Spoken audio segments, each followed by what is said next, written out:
Board Chair of the City of Virginia Beach, and I hereby call this meeting to order at 6:02 p.m. on this 27th day of September 2022. We welcome all the public here with us in person this evening, as well as our listening and viewing public. As always, citizens are able to observe the meeting through live streaming on vbschools.com, broadcast on VBTV Channel 47, and on Zoom. With that, Madam Clerk, would you please announce those school board members in attendance? Thank you, Madam Chair. Present in school board chambers are Chair Rye, Vice Chair Melnick, Ms. Anderson, Ms. Felton, Ms. Franklin, Ms. Holtz, Ms. Hughes, Ms. Manning, Ms. Owens, Ms. Riggs, and Ms. Weems. Thank you. That brings us to adoption of tonight's agenda, and I do want to remind my... Point of order, we're doing moment of silence. Oh, that's a first. Yes, thank you. Would all present please join me in a moment of silence?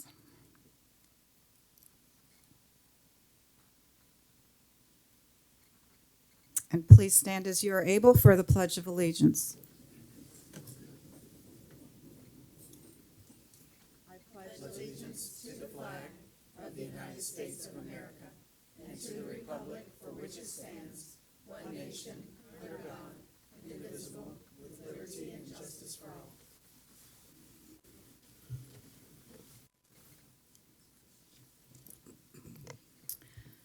So now with respect to tonight's agenda, one modification that was noted in the workshop, we are adding to number 17, a continuation of the workshop with our equity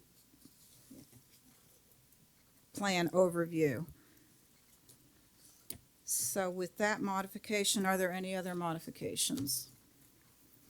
Okay, hearing none, a motion to approve. Mrs. Franklin and a second, Mrs. Riggs. All in favor, show a raised hand, please. Madam Chair, we have unanimous vote. The motion did pass. Thank you.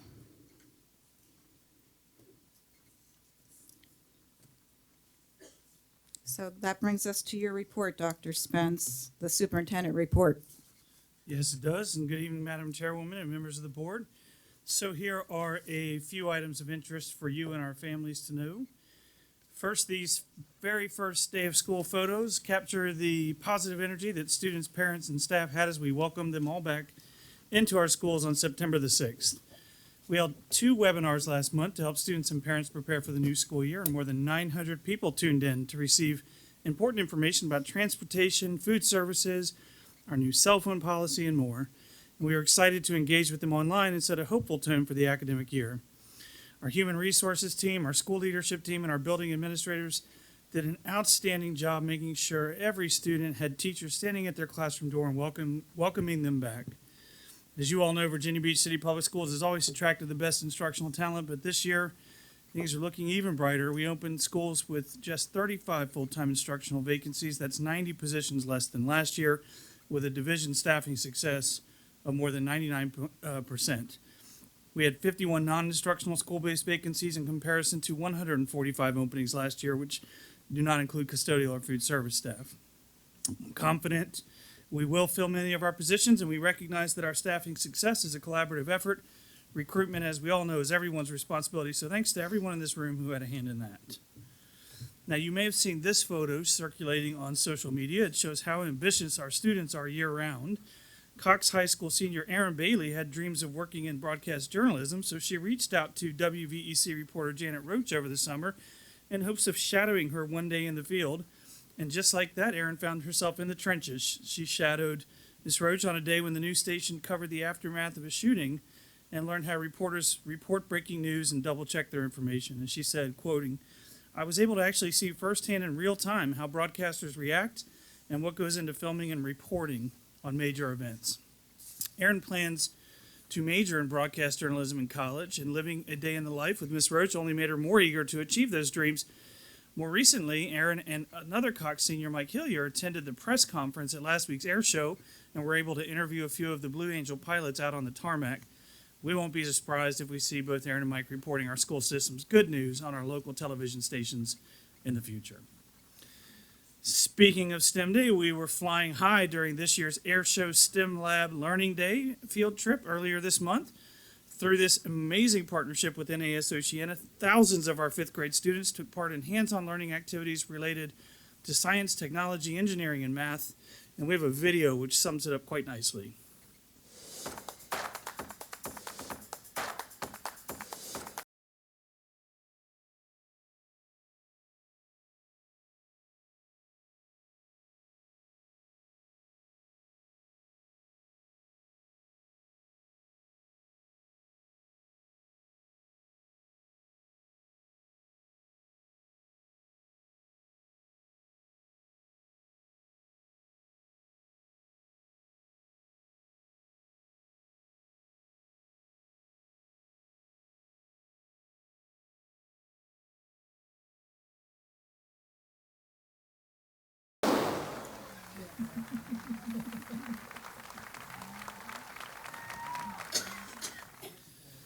We want to give a shout out and a special thanks to the many volunteers who made STEM Day a soaring success. We want to say thank you to our many fifth grade teachers and chaperones who are out there making sure that our students had an outstanding day.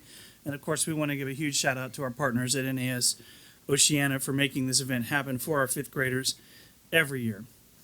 And finally, this October 16th through 22nd is America's Safe Schools Week. And on Wednesday, October 19th, we're recognizing School Resource Officer, School Security Officer, and Security Assistant Day in appreciation of the important contributions of these incredibly valuable staff members. Our Office of Security and Emergency Management will be submitting a resolution encouraging the school board to recognize America's Safe Schools Week. Although our attention to safety never stops, Safe Schools Week draws special attention to promoting strategies, practices, and programs that support safe schools for all students as a part of our total academic mission. Madam Chairwoman, that concludes my report. Thank you, Dr. Spence. All right, agenda item 10, approval of meeting minutes. Are there any modifications? Hearing none, motion to approve. Mrs. Anderson, a second, Mrs. Riggs. All in favor, show a raised hand, please.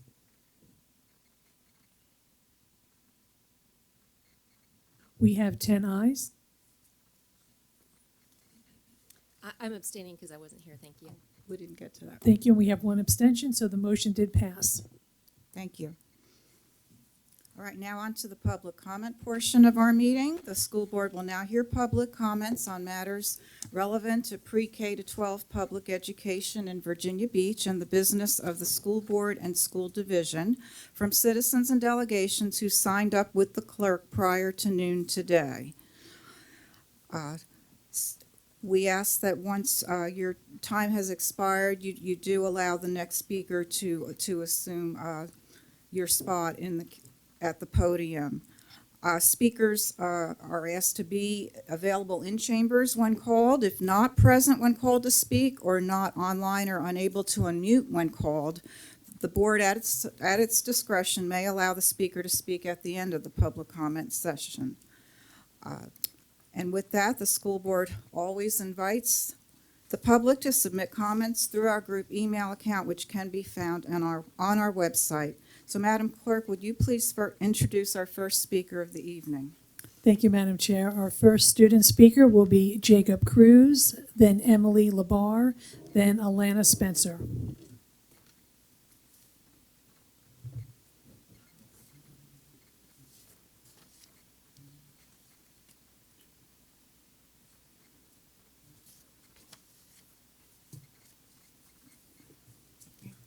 Welcome. Hello, my name is Jacob Cruz. I go to First Colonial High School. I'm here to talk about the model transgender policies that have been proposed by the Department of Education. And I have a fun story I'd like to start with. So I was driving out of my neighborhood to get to the school board meeting, right? I was going nice and slow, 20 miles per hour, had to go around the long way from the curve. My car was pointed the wrong way. And I zoned out, and I hit a traffic pole on the way out, and my axle got busted. I had tires going two ways. This is about like an hour ago, something like that. And I decided that I still needed to make it here tonight. That's how much I think, that's how much I care about these policies that are being proposed, and how vital I think it is that this school board does everything within its power to to stop these policies from affecting our kids and from hurting our transgender students. See, transgender students have so much to be afraid of. They might have parents who don't approve of them. There is a world full of people who don't approve of them, don't approve of their very own identity. And I think it's essential that we give these students the bare minimum respect of letting them be called by the name that they want to be called. I don't have to go to a teacher and say, I would like to be called Jake, not Jacob, and then have to submit paperwork for it or have to submit it through the official avenues. My teachers will simply call me Jake. Even people who hate me, even teachers if I'm failing their classes, even teachers who do not get along with me whatsoever, they will call me Jake. It's the most basic respect that they can possibly give me. And what you're not doing, or what you're doing if you don't give these students that basic respect, what you're doing if you don't give them the most basic courtesy of calling them by their names, is you're making a world where there's nothing but fear. They have to be afraid of their home life. They have to be afraid of being outed by schools. Students have enough to worry about. My friends should have to worry about their calculus tests and their AP Gov tests. They shouldn't have to worry about being called by the wrong, or by calling themselves by the wrong name and then getting outed to their parents and being in a toxic home life. They shouldn't worry about saying the wrong thing to the wrong teacher. I'm not asking schools to be special agents who are trying to hide everything about students from their parents or shun parents out of every part of their children's education. That's not what I'm asking for. What I'm asking for is that we maintain the standard of making school a safe space where students can be themselves and can express themselves however they wish. Or else we're creating a world of nothing but fear for these students. Thank you. Our next speaker is Emily Labar, and then Alana Spencer. Okay, gentle reminder, please refrain from applause, audience. Okay. My name is Emily Labar, and I'm a senior at First Colonial High School. Does this work? Okay. And the president of our Gender Sexuality Alliance.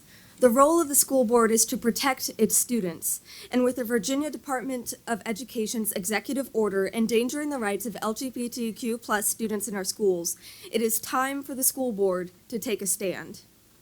During the COVID-19 pandemic, this body was willing to take a stand against the Youngkin administration when deciding to not enforce Youngkin's mask mandate ban in K-12 schools. I am asking this body to find the courage within themselves to take a stand once again to protect the basic rights of our transgender students. This can be done in many ways, but the simplest of which is to reassure our locally funded teachers and administrators that they will not be punished for using students' preferred names and pronouns. That is the bare minimum to provide our students with protection, as the order itself states that every effort should be made to ensure that a transgender student wishing to change his or her means of address is treated with respect, compassion, and dignity. There is no effort more basic than to call students by the names they want to be called, and by the pronouns they prefer. If your body truly wants to make a statement, they can bring a suit against the Youngkin administration for violating the Virginia Human Rights Act, which protects individuals in public spaces, such as schools, from discrimination based on gender identity. This very policy is a violation of that law, as it is mandating teachers to discriminate against transgender students. I would once again like to remind this body that it is your role to protect our students and educators and to cultivate a school setting where students can feel safe and comfortable. And the only way to do that is to not enforce this policy. I'll leave you with a few words from the late Supreme Court Justice Thurgood Marshall. We can run from each other, but we cannot escape each other. We will only attain freedom if we learn to appreciate what is different and muster the courage to discover what is fundamentally the same. Knock down the fences that divide. Tear apart the walls that imprison. Reach out. Freedom lies just on the other side. Thank you. Our next speaker is Alana Spencer. Welcome. Before I arrived here, I was stressed about writing this speech, and before I arrived here, I was thinking about whether I would have enough time to finish my homework before my bedtime. I was stressed that I even needed to voice my opinion in the first place. I was stressed that the reason I'm writing about this is that the hateful and discriminatory draft came out. But then I thought about what my friends and I and any other queer students would have to be stressed about if this draft is implemented in our schools. I thought about the stress of having to come to school and feeling unsafe and uncomfortable, and thought about going to class and being maliciously dead-named and misgendered. I thought about being in a classroom where teachers are not trained to deal with queer issues and trained not to acknowledge the existence of queer anything. I thought about how stressful it would be to be outed, how stressful it would be to be outed to parents that wouldn't possibly support me or and harm me, whether emotional or physical, to try to fix me. I thought about what it would be like to be kicked out of my own home just because of the fact that I'm queer. I thought about wanting to talk to someone, maybe a trusted adult, maybe a school counselor, but then I remembered that without parental consent, I couldn't even do that. And if you're thinking, well, not everybody goes home to a non-queer friendly home, just know I can name at least 20 of my friends that wouldn't be safe in their own homes if they were ever to be outed off the top of my head. But still, I have a statistic for you. 50% of queer and transgender youth have seriously considered suicide, me being one and my friends being others part of the statistic. I wanted you to imagine the toll of AP tests, quizzes, SATs, and college applications while struggling with mental health. See, that's already a lot. Now imagine everything I just said on top of that. That statistic would skyrocket if these new transgender model policies were to be implemented. But wait, another thing they are trying to implement is in these policies is that the youth survey wouldn't be conducted. So that fact wouldn't exist at all. It's very clear that Glenn Young and anybody who's backing him or these policies are trying to erase us. This is something that nobody should have to think about, and no student or child. All this is scary to think about. The fact that a part of the government's job is while we're in this education system to keep us safe and comfortable and ready to learn. And if this bill were implemented, that all of these things will be difficult, if not impossible, to achieve. All because Glenn Youngkin wants to use one of Virginia's most vulnerable youths as a political statement, to use kids as political pawns. It is written in black, bold, highlighted, italicized, underlined print that these policies are not to help us kids, but to harm us. Kids, we're just kids, and let's face it, I shouldn't be up here right now explaining to you why I should have basic 30 civil seconds. rights and why I should be able to feel safe in school. But because I know that if the new transgender model policies were to be implemented in our schools, school would never be a safe place.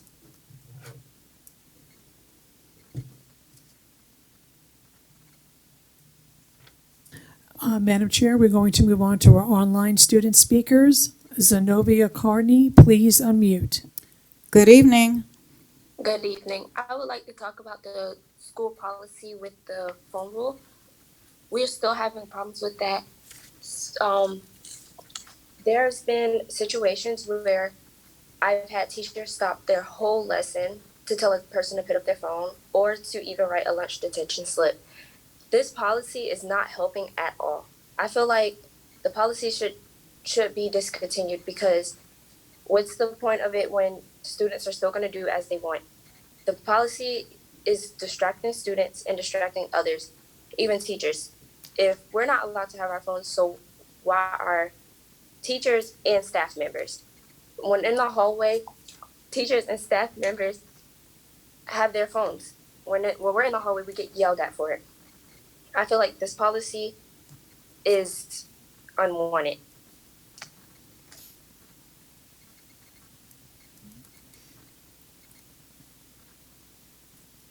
Our next speaker is Michelle Hill. Please unmute. Good evening. Good evening. I'm here to talk about the lunch policy. So there has been a couple of problems. People have been complaining about not having enough space in the cafeteria and not having enough time to get in the lunch line and get back to their seats. Another problem is lunch is supposed to be a time where you can get things done. Speaking personally, I'm a senior and I've been trying to navigate the college applications, and I need to talk to my counselors. And today I was trying to talk to my counselor during lunch, but I wasn't able to because they marked me tardy from the cafeteria.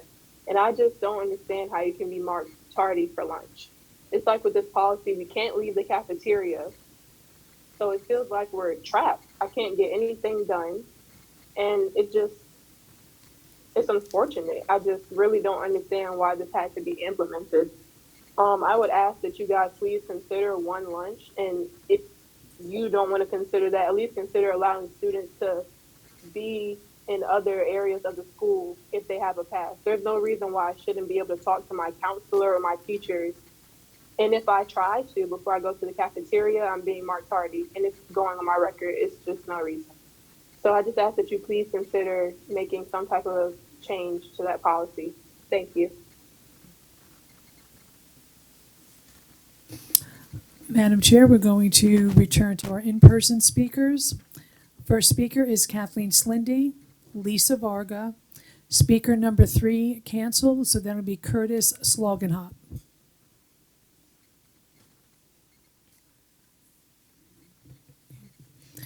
Welcome. Good evening, Chairwoman Rye, Vice Chair Melnick, board members, and Dr. Spence. My name is Kathleen Slindy. I serve as president of the VBEA. Tonight, I want to quickly share some of the concerns I'm hearing from teachers and other employees who are members and non-members. I'm hearing about planning time. Across the board, there's little or no unencumbered planning time. This means no allotted time to plan instruction for their students during contracted hours. Instead, mandatory PLCs, specialist meetings, and embedded PD are required. Next is the subject of substitutes. There are not enough of them, period. Specialists and TAs continue to be pulled to cover classes of sick colleagues and meetings, such as IEPs and 504s. Another issue is required meetings. Employees understand that there may be occasional meetings after contract hours, but not every Monday, which is some of the buildings are scheduling them one day a week, every week. Hours of time are essentially donated with other duties as assigned, which can go after contracted hours, and employees have little choice in them. Next specific issues are with the 4x4 schedule. For many, a lack of a common planning time has effectively ended useful collaboration time during contract hours, and colleagues must now meet after contract hours. They need clarification for what the pre, mid, and post reports for Talent Ed are going to look like. And another issue is the number of instructional days to teach the same course. That, in fact, is less in the spring semester because of PSATs, SOLs, and school-scheduled events. Another issue has to do with data collection. At all levels, there are people spending hours of time doing fall assessments that are required of them to record data which is not valuable for their instruction. Another is the area of special education. There are many issues here. I won't be able to get to all of them. There are too many issues to address. Just know that all special education teachers are required to do 2 jobs, teaching and case management. Yet they receive the same pay and no additional planning time. Elementary self-contained teachers are required to do duties of both general ed and special ed teachers. Other districts have additional compensation for this. Inclusion teachers also have additional duties and time commitments. It seems inequitable that teachers can receive stipends for duties that require minimal time, such as clubs, when those who volunteer or are voluntold that they're having the inclusion class get nothing to compensate for the additional meetings and paperwork. And that's just a partial glimpse of issues for this group. Other issues include currently high school lunches are 25 minutes, despite the long ago meet and confer agreement that all employees would have 30 minutes lunch break. 30 seconds. All the new programs present challenges. There are issues with Canvas's grades passing back into Synergy. Mastery Connect needs more support. These are big adjustments. Sadly, this would be avoidable. All these frustrations could be avoidable because your employees are experts in the field and they're available to work on these challenges. They are the ones who do the work. They have the best information about what works and what doesn't. Working together in a collaborative setting would be valuable. Your employees are looking forward to the opportunities to share concerns. And that is time. Thank you. Our next speaker is Lisa Varga, then Curtis Sloganhop, and then Matthew Connor. Welcome. Thank you. Thank you, Superintendent Spence and members of the school board for allowing me to speak today. Well, it seems I made a mistake in my last presentation. My invoice estimate was way low, and I'm not afraid to admit when I'm wrong. I've spoken to some experts, so now we have some real math to work with. Ms. Manning and her friends have filed at least 16 reconsideration challenges for school library materials. Each of them, on average, takes about a full week of work to adjudicate, 40 hours. There is real labor attached to every one of your requests. People, real people, have to do the work you create, and they don't get paid extra for it. Combining the hourly wages of staff and professionals that have to take time from their jobs and accommodate these reconsiderations, we are at about $1,500 an hour. 16 titles times 40 hours at $1,500 an hour is $960,000. You said on Facebook that you recently found 100 additional books. That's another $6 million. I plan to go to City Council this year to ask them for an additional $7 million to the school budget, and I'm going to label it the Manning tax, so that every person who sees their taxes increase will know that you are the reason why. You are the reason our librarians and educators haven't been able to do their jobs because you keep pulling them away from their roles to put out fires you create. You complain on social media about test scores, but don't admit you're part of the reason they decrease when for the last year you have made it your mission to distract educators from doing the jobs they were hired to do. Give them back that time and you will see scores go up. But you don't want them to, because then you don't win. Let's go back to this found 100 books. You didn't find them. You saw them on a list from a group like Moms for Liberty, and you took time away from your roles as a mother, a wife, a school board member, and you searched destiny. Congratulations, you found books. Your research methods are abysmal and the lack of awareness is staggering. One of your friends filed a reconsideration request for a book called The Haters, and in it suggested Judy Blume has written better coming-of-age novels that should replace it. I called Judy Blume's bookstore in Florida and shared that nugget with their staff, who got a good laugh about it. You see, Judy Blume was one of the most banned and censored authors of the 70s and 80s. The idea of someone who's trying to pull a book off a shelf and replace it with books written by a banned and censored author. You publish the first page of most of your reconsiderations on Facebook, but you don't show the line where it asks, did you read or view the entire contents? Because your answer is almost always no. 30 seconds. Vicki Manning does not read the books she doesn't want you to read. Think about that before you vote for the people she endorses. If she can't be bothered to read a book in its entirety, how can you trust what she has to say about school board candidates? To echo you from a previous board meeting, I will not stop. I will not stop. Our next speaker is Curtis Slogenhop, Matthew Connor, and Caitlin White. Good evening. Good evening, members of the board. My name is Curtis Slogenhop, and I have a third grade daughter at Arrowhead Elementary. The teachers she has had have been amazing, but one thing that hasn't is how the school has handled bullying, assault, and behavior problems. My daughter last week was slapped across the face by another student, and that student was at school the next day. My daughter did not say anything negative to that student, just simply asked her to help clean up as the teachers instructed during art. All we got as the parents was a seesaw message and a phone call from her teacher saying it happened. When we asked what was being done, we were told that it couldn't be discussed. When we asked why we weren't hearing this from the principal, we were told this is a teacher issue. Well, we are not satisfied with that. We are not satisfied that our daughter, who has never been struck in anger in her life, is being struck at the place she is supposed to feel safe and learn. And we are not satisfied that we're not involved in accepting what is being done to the student that struck our daughter. Last year, we had issues with a student that intentionally tripped and threw balls at other kids. It took multiple reports for that student to be taken care of. Talking to other parents, this seems to be a rule in this district, not the exception. These students who clearly have issues endanger our children because of lack of action on behalf of the school district. Our children don't feel safe, and our children don't want to be at school. The lack of action when these children are in primary school leads to children who don't know that outside the home there are consequences for their actions. These children become criminals when action could have been taken through Child Protective Services, through counseling, through the police at a much younger age. And our children end up with mental health issues because of the constant bullying. I've read through the agenda for this evening. The district has decided that October will be Bullying Prevention Month. That's great. Education on the implications of bullying will help. We also need a district policy on the punishments for bullying, assault, and disruption in our schools. Something along the lines of the first incident, suspension. The second incident is a suspension with police, CPS, counseling, and parent involvement. And the third incident, take them out of our schools. Make it black and white. Inconvenience the parents into parenting and taking an active role in their children's lives. Make our children feel safe again and want to be at school. Make the parents feel comfortable that you all are fostering a safe environment. Just like I tell my daughter about apologies, they mean nothing if you do it again. A prevention month means absolutely nothing without action. It's just manipulation. Our kids will be in danger again, and we will lose more and more teachers because of the disruptive students. If the children aren't fearful of consequences, if the parents aren't fearful of CPS and police involvement, and if the teachers and administrators are not empowered to take care of our kids, nothing will change. And that is time.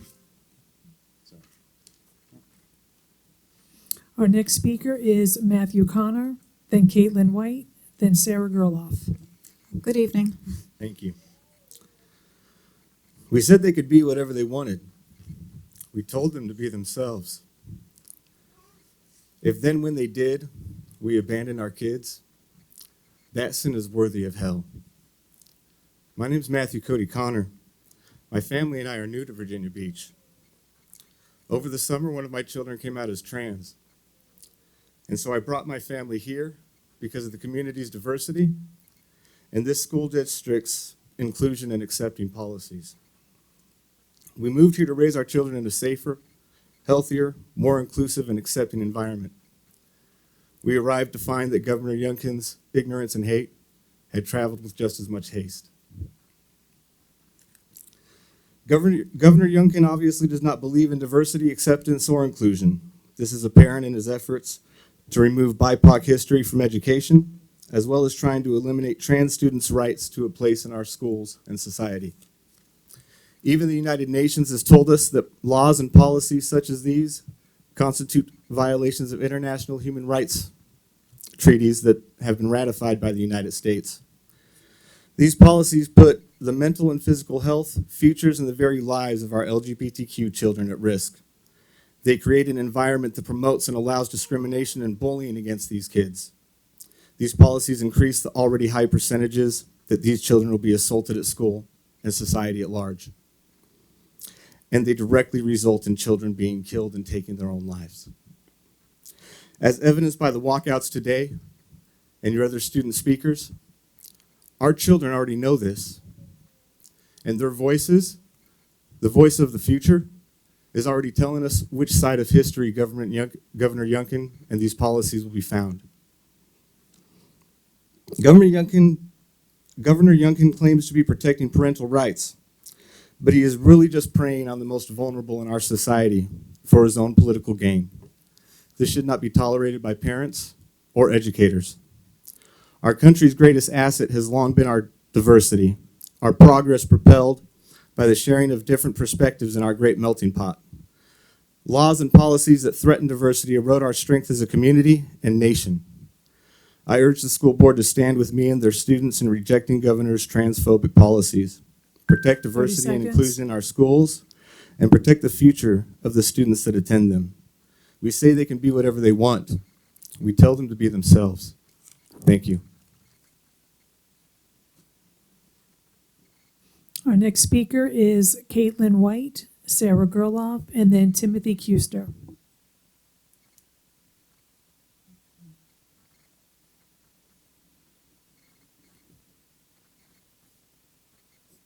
Caitlin White. We'll move on to Sarah Gerloff.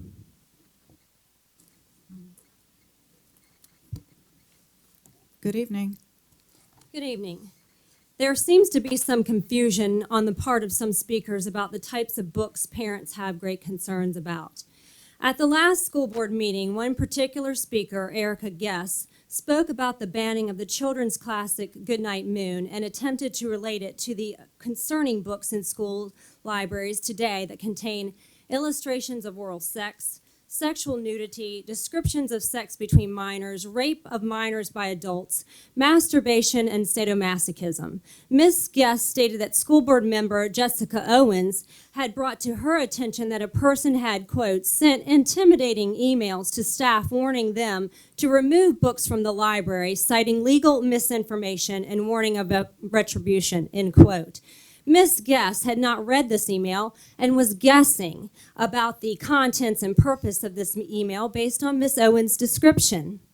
The actual purpose of the email was to inform school staff of obscene books that could possibly be in the libraries and to inform staff of federal obscenity laws.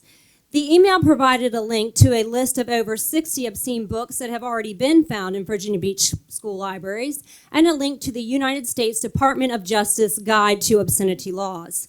The author of this email stated, quote, I am concerned teachers, librarians, and other staff are unaware of real laws and are inadvertently violating federal laws by receiving, possessing, distributing these books to minors.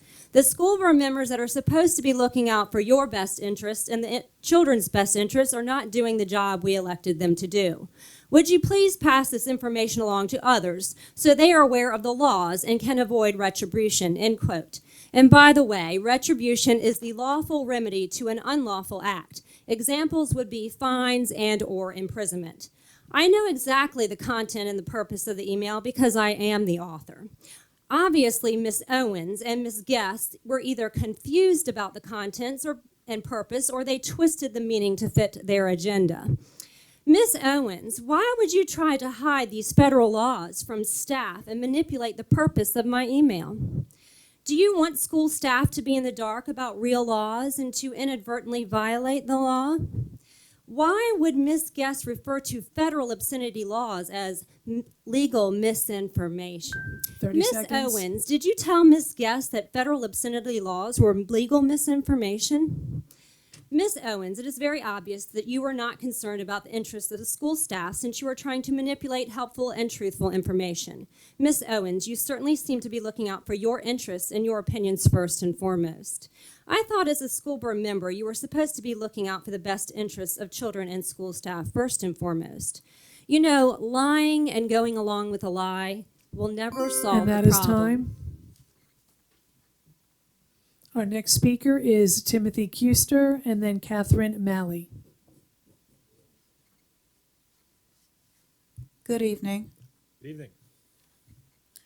Members of the board, Chairwoman Rye, Dr. Spence, I come tonight to oppose Ms. Melnick's resolution on parental rights. My apologies that this is coming after it passed, but the resolution was submitted after the cutoff for speakers. The majority of the resolution is fine. The part I object to is the school board declaring that parents are on equal footing with them concerning issues of mental health and physical health.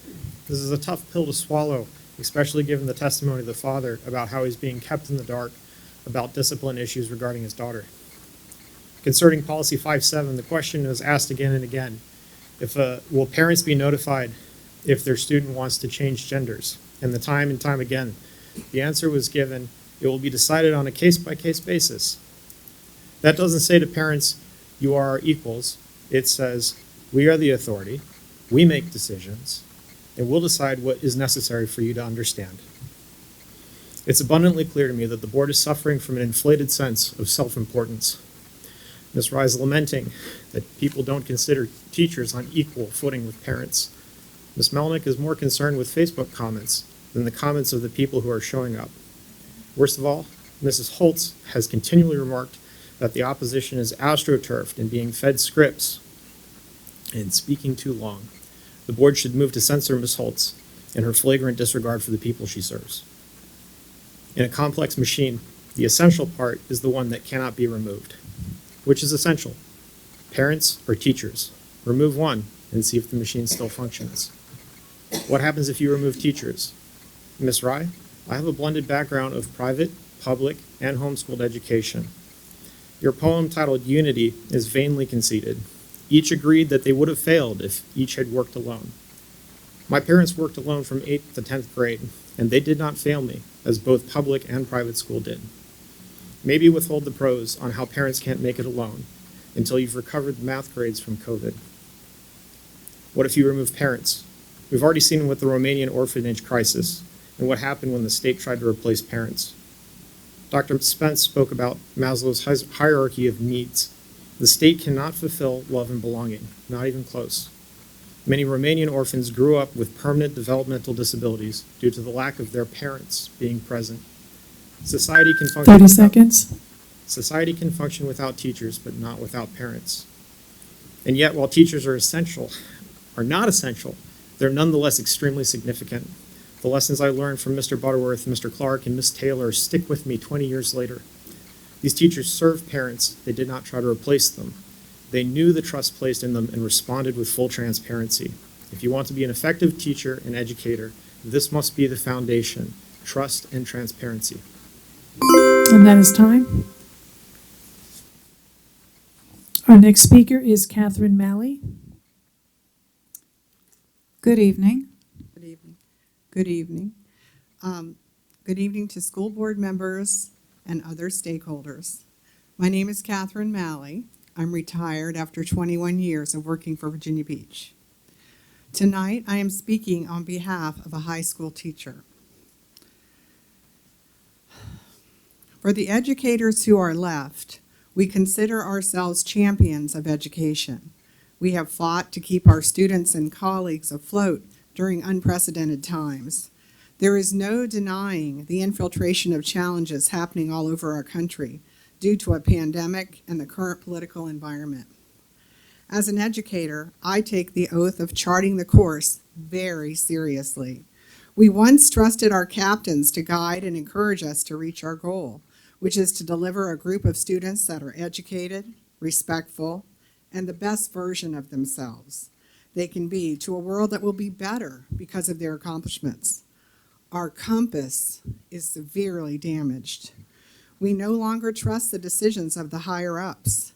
We know the vessel better than anyone, and the ship cannot run without us. Our nation has lost so many amazing educators due to avoidable circumstances. We are met with an unbearable amount of changes that make it impossible to be successful. We are beginning to wonder if the overall mission is to have us fail. Are the constant changes, meetings, trainings, and red tape meant to exhaust and destroy us? I am beginning to lose faith in our system. I am an educator. It is not just my profession, it is who I am. I feel my expertise is not valued or appreciated. So many decisions have been made that work against us, and these are just a few. Hybrid schedule. 4x4 hybrid is burning teachers out fast. It is impossible to give students feedback in a timely manner with a 4x4 schedule. Some teachers are teaching 3 preps on 4x4 timeline, teaching 3 classes, then trying to grade and make 3 different plans in a 90-minute planning period is asking for teachers to quit. And I know I'm going to be running out of time, so I'm just going to highlight. Significant amount of change in 1 year. New learning platform, Canvas, new schedule, hybrid, Nordink, Actively Learn, Mastery Connect, Advisory 30 Plan seconds. Schedule, Future Ready Initiative, and portfolios, multi-factor sign-in, going back to one lunch in October, ? We need Monday to plan again at the rate we are moving. I hope you will consider all these things that I have brought up. This letter is actually 6 pages long, and I only got to the 2nd page. So this teacher is very concerned about what is happening in Virginia Beach. Thank you.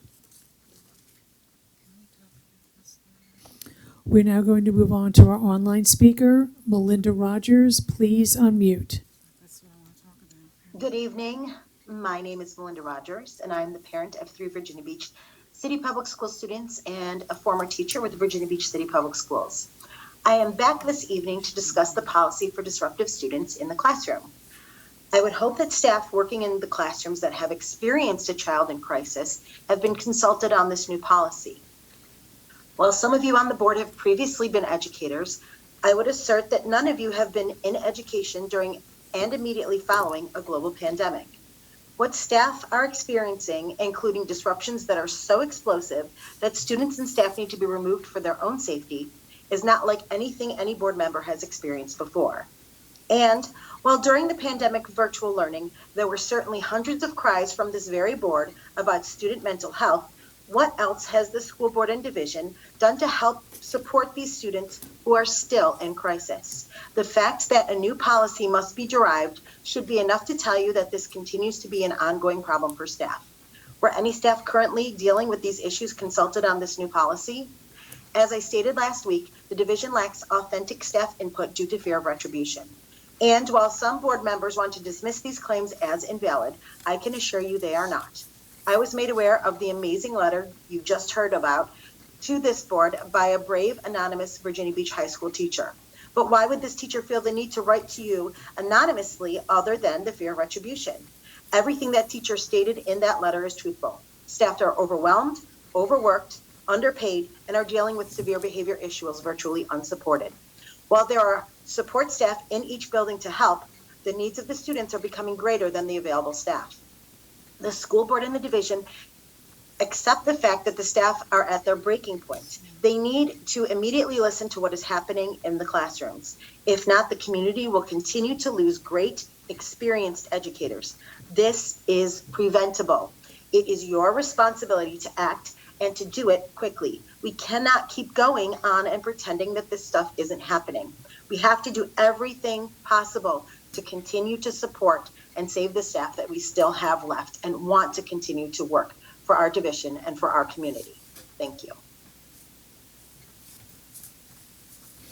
Madam Chair, that was our last speaker for this evening. Thank you, Madam Clerk. Right, this brings us to the information portion of our meeting, and we're beginning with our interim financial reports for June, July, and August.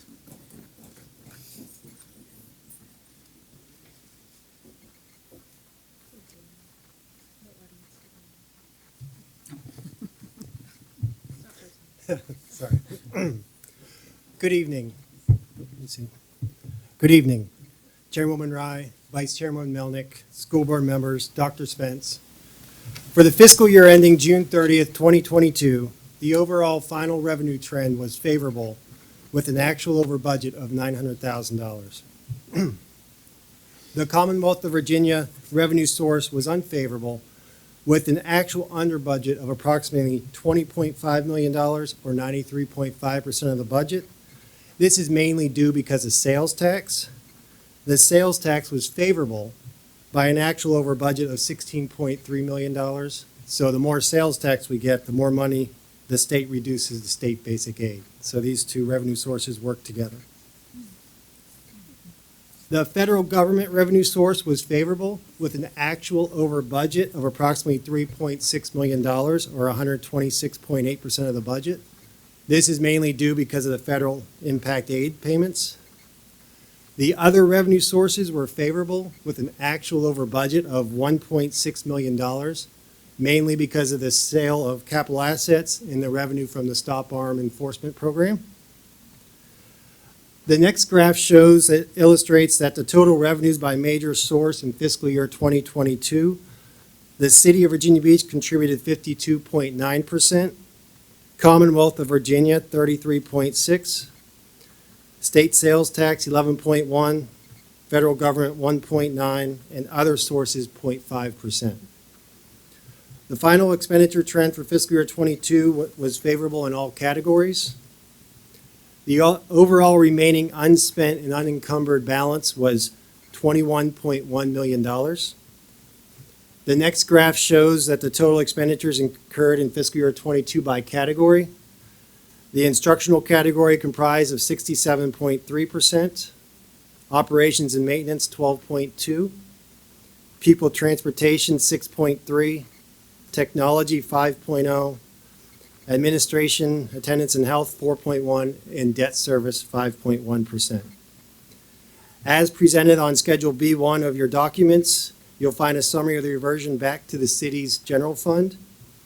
With the revenue surplus of approximately $900,000 and the expenditures or the unspent unencumbered balance of $21.1 million with adjustments in prepaids, the total reversion to the city is $21 million. The reversion amount includes $409,000 for the Green Run Collegiate and $296,000 for the athletic fund. The revenues that comprise the city and school board revenue sharing formula on a preliminary basis came in over budget. Our share of that surplus is approximately $25.6 million. The budget staff is currently working on potential future uses of these funds and will be presenting and discussing to the school board on October 25th. The revenue sharing formula in these figures are presented are unaudited and are subject to change. And also included in your packets are the July and August interim financial statements that are required by the state code. However, these abbreviated statements are not as, don't include salaries and 10-month employees with teachers being off in the summer. So these are abbreviated statements are not as meaningful, and I'll be back for the September interims that'll be more meaningful to you. At this time, I'll take any questions. And Mrs. Franklin? I'm sorry, I felt like you went through the stop arm piece of that a little quickly. So the other sources, 0.5, does that include the additional revenue from stop arm? Yes, yes, we usually get about 0.5% for other revenues, Which includes which that? includes the stop arm, yes. Okay. And just out of curiosity, how much, I'm not sure if you know off the top of your head, but how much does that bring into the division? Well, to be honest, in my head, I'm thinking 700,000, but I got the exact number here. Okay, yeah, perfect. Just as an estimate. All right. Okay, thank you. All right, Mrs. Anderson, then Mrs. Manning. So, one of the parts that you said a while ago, and did he really say that? About something about some revenue came in, and when that revenue comes in, it's less revenue that we get from the state? You're You talking said they about- work together? You're talking about Okay, sales tax. Can you talk about that just a little bit? So, sales tax. Yes, so pretty much the state gives us, they project how much we're gonna get, and there's a pot of money. Right. And then with the sales tax being so much extra, with the formula they come up with, they reduce our state basic aid on the extra funds that we get. Oh, That the convenient for state that, huh? gets, I should say. So, okay. I'm not saying Okay, that's and then fair. the other thing you mentioned was that the revenue sharing formula, Yes. part of it came in higher than we had anticipated, or than the city had anticipated? Yes, based on what the- 25.6 mil? Yes, based on what the city budgeted at the beginning of the year, our share of what they had of extra revenues this year is 25.6 million. And do we have to ask the city for permission to use that money? Yeah, Crystal and you will all have some say in that. Have they voted already to let us use the money? No, Oh. Ms. Anderson, that'll be the reversion resolution that we begin discussing with you all in October. And then you will ultimately approve that resolution. We'll send it over to the city for their consideration. Oh. So that's an annual process. We true up with the city every year, and we figure out, because we have a revenue sharing formula, where we stand relative to that formula in terms of over or under actual, in terms of actual revenue over or under the budgeted amounts. Typically, in recent years, we've been over, and so we go over and talk about what the board would like to do with its share of those over revenues. Mhm. And then, of course, we, as you know, try within the budget that we know about, try to stay within about 2%, spend down to about 2%, so we'll always have a little bit left over as well. But that's just through general good accounting practices. You don't want to spend to zero because you deal with things like, increasing fuel costs that aren't accounted for necessarily in the budget. You want to be able to pay for those things. So didn't this happen in the spring also? So. When we trued, or actually it was, There was a conversation in the spring about our previous reversion resolution, but that had already been approved by city council back in November, and it was brought up again in the spring, but it wasn't ultimately acted upon by city council. It was brought up again to potentially go back and ask for some of those monies back that had been given back to the school board from city council as a result of that reversion request. And ultimately, city council didn't take any action on that okay. ask from one council member. So we need to come up with a resolution asking them for this money? We'll be bringing that to you in October for further discussion, as we do every October. Okay, I just wanted to make that clear, thank you. All right, Mrs. Manning. Okay, 2 questions for you. So on page 2, I printed it out, so mine says page 2 here. School operating fund expenditures, of the total expenditures and encumbrances of 8.9 million, outstanding encumbrances totaled 25.591. Maybe that's what you were just talking about. Now, when I hear the word encumbrance, I think that that's a burden, something, an expense. All right, those are two different numbers. Okay. The encumbrances comes out of what we don't have to revert to the city. It just happens that probably the amount is probably close to that Oh, number. okay, okay. There are So- two different numbers. So we have the total expenditures and encumbrance of 8.97 million. I'm sorry, 897 million. And then outstanding encumbrances totaled 25.5 million. And those encumbrances will be brought forward. So those are basically expenditures from last year that we have to pay for this year. Is that accurate? Those funds for the encumbrances, we rolled over to fiscal year '23. Oh, the funds for the encumbrances. I got Yes. it now. Okay, okay. Got it. Okay. So, and then under the risk management fund, revenues totaled, let's see, the fund realized 7.5 million in revenue, but it incurred expenses and encumbrances of 11.2 million. So we should be in the negative on that? Is that?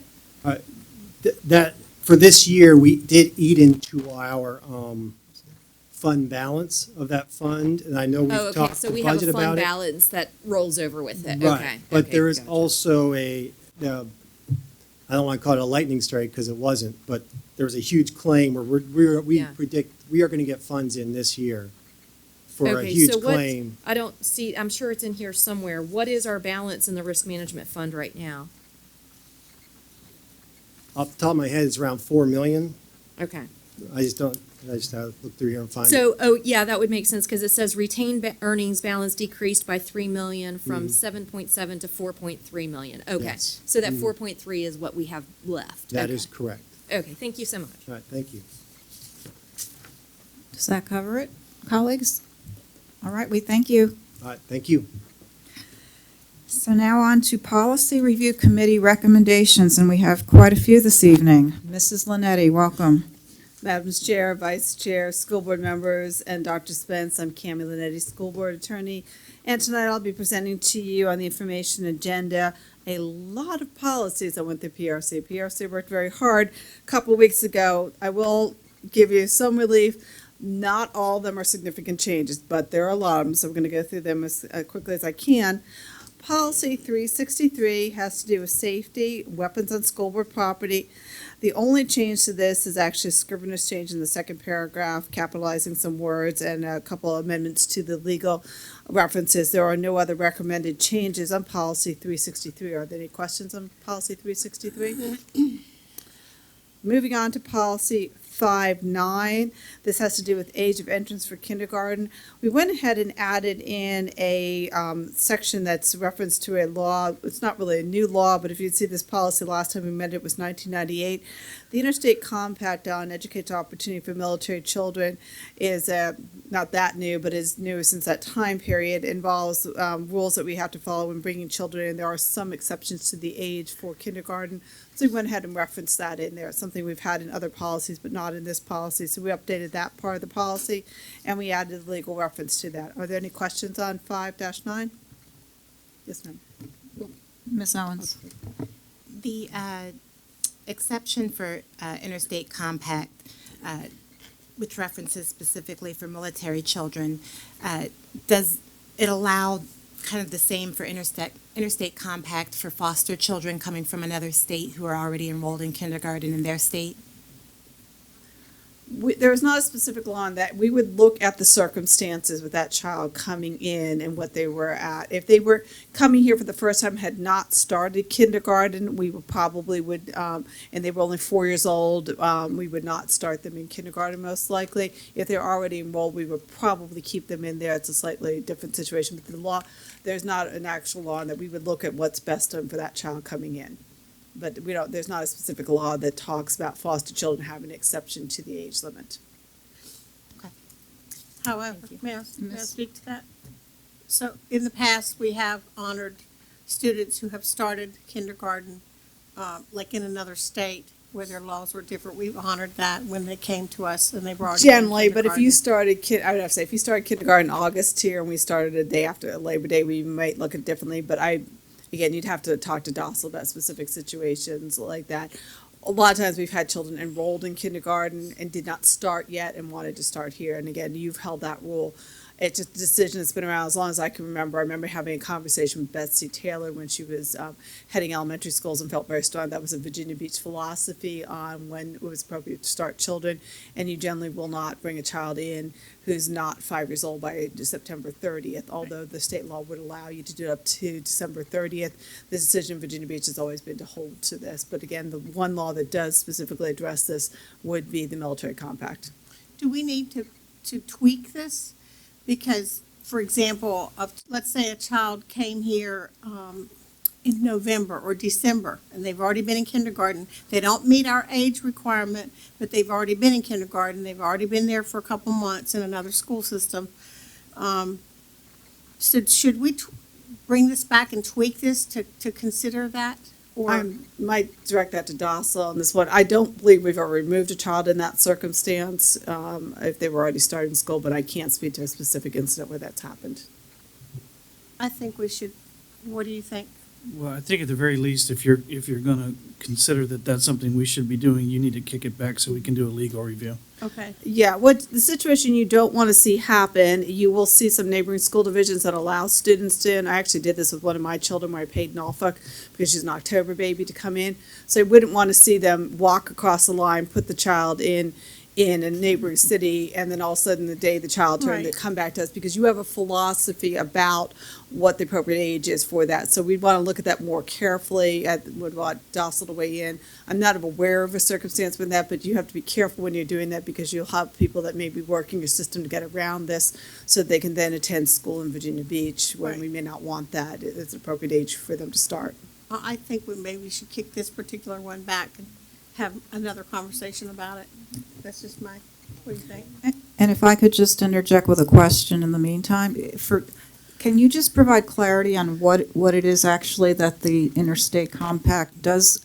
I'm sitting here assuming that if I it is could do a it case again. of a Do you wanna handle student. It's what the interstate compact says. If a child, and you have to be a child of a military family, there's a specific definition for that. If you are already enrolled in a program, you can do that. What you wouldn't be allowed to do is, I came here, I'm a military child, my 5th birthday happens on December 1st. I can't say because I'm a military child, I can do that. But if you're already enrolled in a program, and somewhat the example that Mrs. Anderson's using, That's what I you're a want November clarity on. birthday, you won't till 5 to November, we would honor that and allow you to come in. If you were already enrolled in a school, we would, let's say you started in August, like many school divisions do, you're already in kindergarten, you came here, we would allow you to stay, and the interstate compact would do. You can't bypass the rules if you don't meet that requirement that you're already enrolled in a program just because you're a military child. But if you're already enrolled in a program, we would not take you out of that program when you came here. Thank you.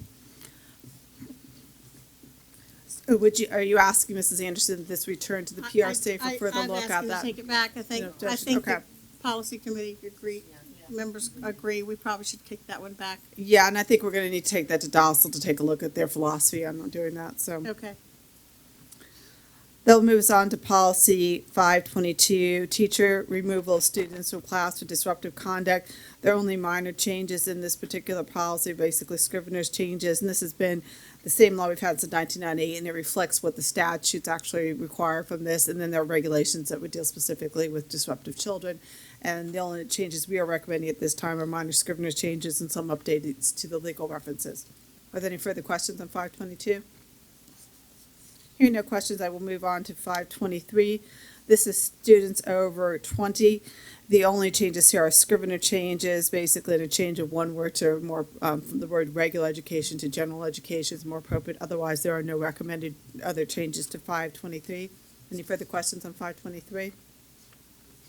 Hearing no questions on 523, we will look at 524. It is a little bit longer a policy. 524 has to do with dropouts on here. The only recommended changes for this are updating the legal references. There were some significant legal reference changes on that. Last time we looked at this policy, 2006, and there have been some changes coming out of EDOE since that time period. So we just moved to update those legal references. Are there any questions on 524? Hearing no questions on 524, move on to 542. Property damage, it looks like there are more changes here than there are. They're basically scrivener changes, and we just updated some wording so we wouldn't repeat the wording at the last sentence in this. So we have now say the superintendent designee is directed to institute such actions against adult students, parents, or legal guardians of minor students as are necessary to recover funds from them funds adequate for the repair of damages to school property. It's just a rewording to make it a little bit easier to understand. We've updated the legal references on that. Are there any questions on 542? Hearing no questions on 543. 542. I will move on to 555, Health Services Manual. The only recommended change here is actually taking out the numbered paragraphs. Didn't make sense the way we were then. We just put them, we added numbers of paragraphs on there, and we just referenced the Health Services Manual. Most of your information on specific health services are in the Health Services Manual. Are there any questions on 555? Moving on to 557, which is medications in the students section. We did update some of the wording here. You've seen a lot of changes in the last 5 years in the General Assembly having to do with specific medication for students. A couple years ago was the epinephrine that went in, which is basically EpiPens on there. We updated some of the wording and the titles of those particular sections in Section B. We went ahead and added Section C, which is a new change in the General Assembly, having to do with albuterol administration and allowing students to carry them. That was an updated law in the General Assembly, so we've added a new Section C on that, and we've updated the legal references to these particular laws having to do with student medications. Are there any questions on 557?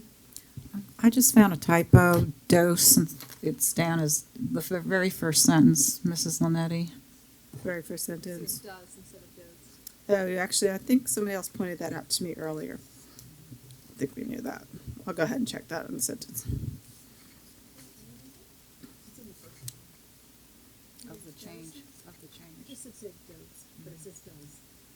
Yeah, this one. Oh, it did get corrected? Okay. Apologize, I have an older copy. Okay. Yeah, I think that came out originally in PRC, and I think Mrs. Anderson pointed out we'd already corrected it. I'm not sure. Right. Okay. Hearing no questions on 557, I will move on to 560, toxic art materials. Honestly, we haven't looked at this policy in quite a long time period. It last looked at in 1993, so I went back and checked. It still remains a valid law. We just updated the legal references to this and one minor scrivener change to that. Are there any questions on policy 560?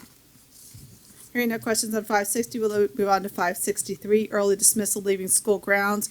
Only a minor scrivener change in this particular policy, and no updates for legal references. Are there any questions on 563?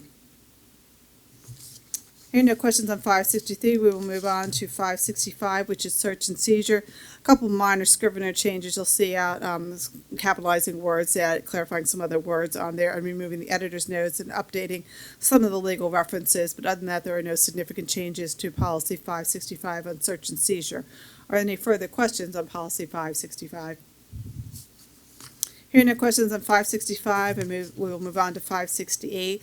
This is sex offender registry notification. There are just some minor scrivener changes, updating some words, and actually I think there's minor changes in legal reference. Other than that, there are very few recommended changes to policy 568 on sex offender registry notifications. Are there any questions on 568?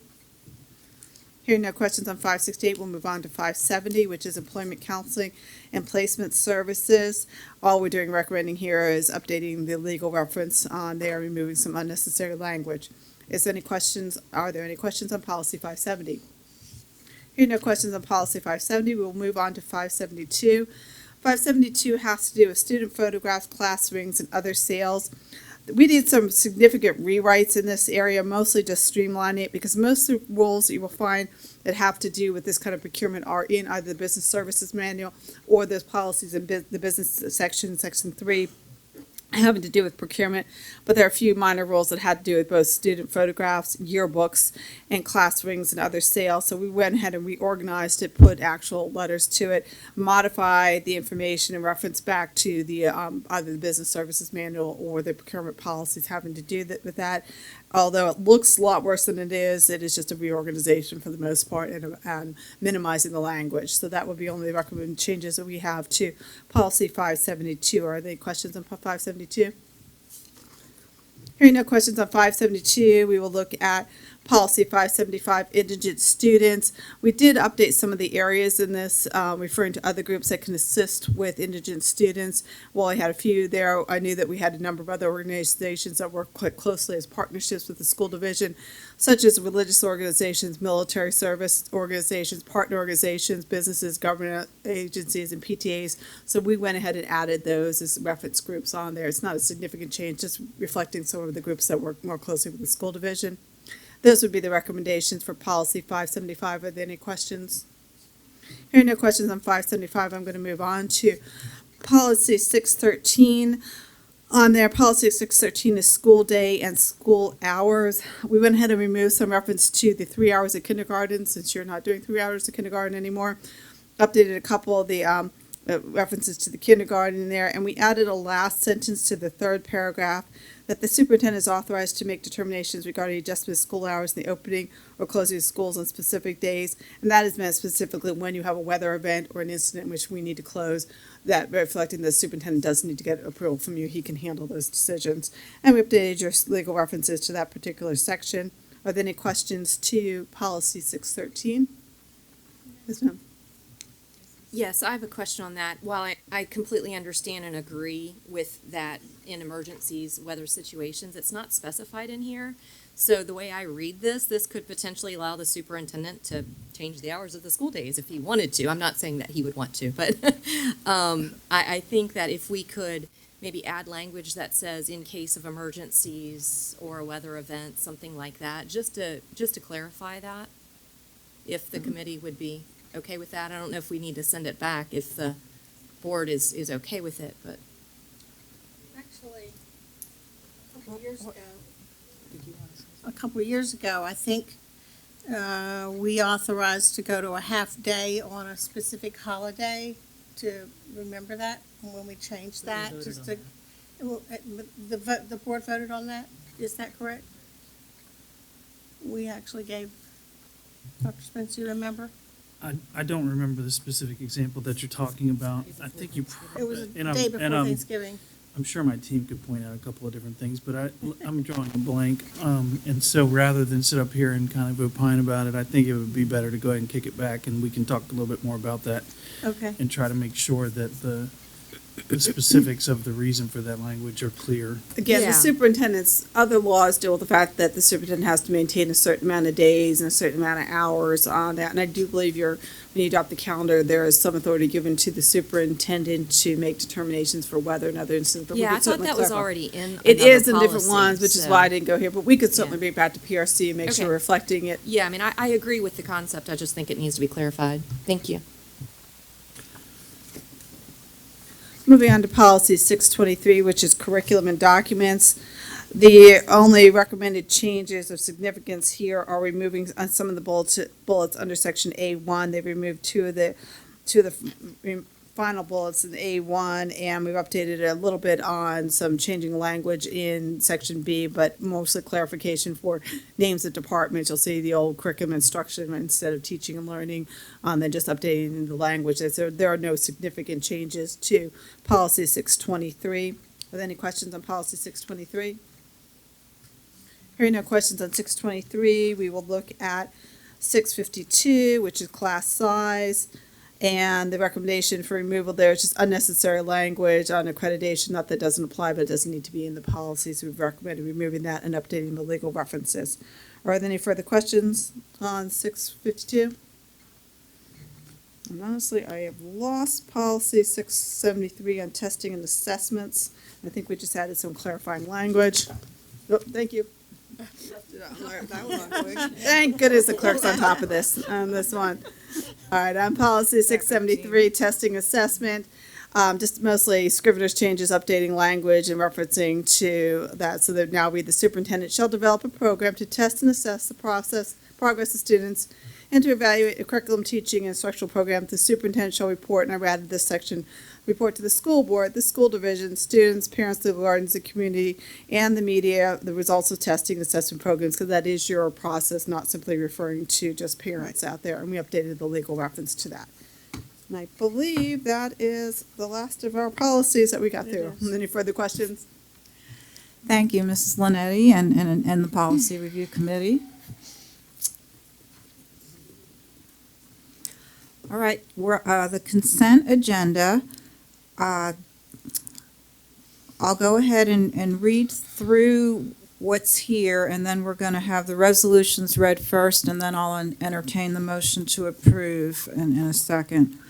So the resolutions to be read tonight are Dyslexia Awareness Month, Bullying Prevention Month, Disability History and Awareness Month, Filipino American History Month, LGBTQIA plus History Month, Indigenous Peoples Day. And then there's also the budget calendar, B, the C, the Environmental Studies Program, the two-year comprehensive evaluation, and D, the school board compensation philosophy, both of which we covered last week. So with that, I'll turn it to our resolution readers. Mrs. Melnick, you want to introduce them? Mrs. Holtz, you ready? Resolution Dyslexia Awareness Month, October 2022. Whereas dyslexia is a language-based learning disability that causes difficulties with reading, writing, spelling, and word pronunciation, and whereas the onset and severity of dyslexia varies for each individual, and whereas it takes individuals with dyslexia longer to process phonetic information, thus affecting academic growth, achievement, and self-esteem, and whereas it is important to provide effective teaching approaches and educational intervention strategies for individuals with dyslexia, and whereas Dyslexia Awareness Month is an opportunity to acknowledge educators utilizing effective teaching strategies and to celebrate the many achievements of adolescents, students, and adults with dyslexia. And whereas the school board of the City of Virginia Beach is committed to a continued focus on educating students, parents, and school staff about effective teaching strategies to address the needs of students with learning disabilities. Now therefore be it resolved that the school board of the City of Virginia Beach designates the month of October to be Dyslexia Awareness Month, and be it further resolved that strategies and interventions to address the needs of students with learning disabilities be ongoing in Virginia Beach City Schools, and be it further resolved that a copy of this resolution be spread across the official minutes of this board, adopted by the school board of the City of Virginia Beach this 27th day of September, 2022. Okay, Bullying Prevention Month, Mrs. Manning. Whereas school bullying has become an increasingly significant problem in the United States and Virginia, and whereas over 20% of the youth in the United States are estimated to be involved in bullying each year, either as a bully or as a victim, and whereas students who experience bullying are at increased risk for depression, anxiety, sleep difficulties, lower academic achievement, and dropping out of school, and whereas bullying can take many forms, including verbal, physical, and most recently in cyberspace, and can happen in many places on and off school grounds, and whereas it is important for Virginia Beach parents, students, school counselors, teachers, and school administrators to be aware of bullying and to encourage discussion of the problems as a school community, and whereas the school board of the City of Virginia Beach has developed a policy on anti-bullying to encourage positive behaviors and to eliminate bullying behaviors, and whereas Virginia Beach City Public Schools, through sustained and dedicated efforts, has implemented programs for all employees and students that recognizes a deep commitment at all levels to raise awareness of bullying and its prevention. Now therefore be it resolved that the school board of the City of Virginia Beach recognizes the month of October 2022 as Bullying Prevention Month in the City of Virginia Beach City Public Schools, and be it further resolved that the issue of bullying and its prevention be discussed in Virginia Beach City Public Schools classrooms during this time, and be it further resolved that a copy of this resolution be spread across the official minutes of this school board.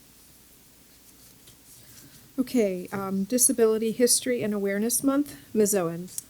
Thank you. The Disability History and Awareness Month, October 2022, whereas Americans with Disability Act of 1990 was founded on 4 principles: inclusion, full participation, economic self-sufficiency, and equality of opportunity for all people with disabilities.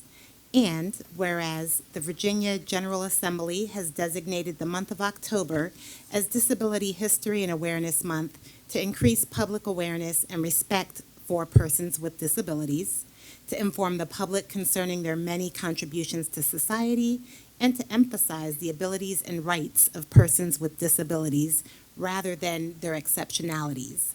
And whereas public schools, institutions of higher education, the business community, civic organizations, and other interested entities are encouraged to promote Disability History and Awareness Month in the Commonwealth of Virginia. And whereas the Virginia Department of Education's 2021-2022 Virginia State Quality Profile reported the Virginia Public School Divisions served 169,725 students with disabilities under the Individuals with Disabilities Education Act, and the Virginia Beach City Public Schools 2021 to 2022 Quality Profile reported the division served 8,230 students with disabilities under the Individuals with Disabilities Education Act. And whereas Virginia Beach City Public Schools believes in having the highest expectations for students with disabilities and believes that students with disabilities make significant academic and social progress when educated as appropriate in general education environments. And whereas it is necessary to increase public awareness, knowledge, and understanding of disabilities, the rights of persons with disabilities, and to foster a culture of mutual respect and equal opportunities for all in our schools, businesses, and communities. Now therefore be it resolved that the School Board of the City of Virginia Beach officially recognizes the month of October 2022 as Disability History and Awareness Month, and be it further resolved that the School Board of the City of Virginia Beach encourages all students to support and participate in the various school activities during Disability History and Awareness Month. And be it further resolved that a copy of this resolution be spread across the official minutes of this board, adopted by the School Board of the City of Virginia Beach this 27th day of September 2022. Thank you. And next, Filipino American History Month, Mrs. Felton. Thank you, Vice Chair. Resolution, Filipino American History Month, October 2022. Whereas one of our nation's greatest strengths is its vast diversity, which enables Americans to see the world from many viewpoints. And whereas Filipino Americans are the second largest Asian American group in the nation, and the City of Virginia Beach has the highest percentage of Filipino Americans in Virginia. Whereas through the study of their contributions, all students may find a role model whose participation, commitment, and achievement embodies the American spirit and ideals.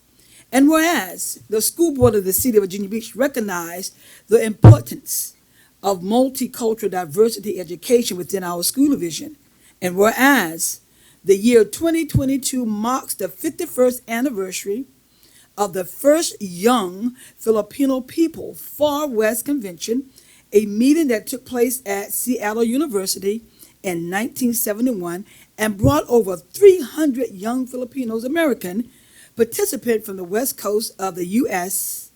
or the United States. This convention has been held as the beginning of the Filipino American movement.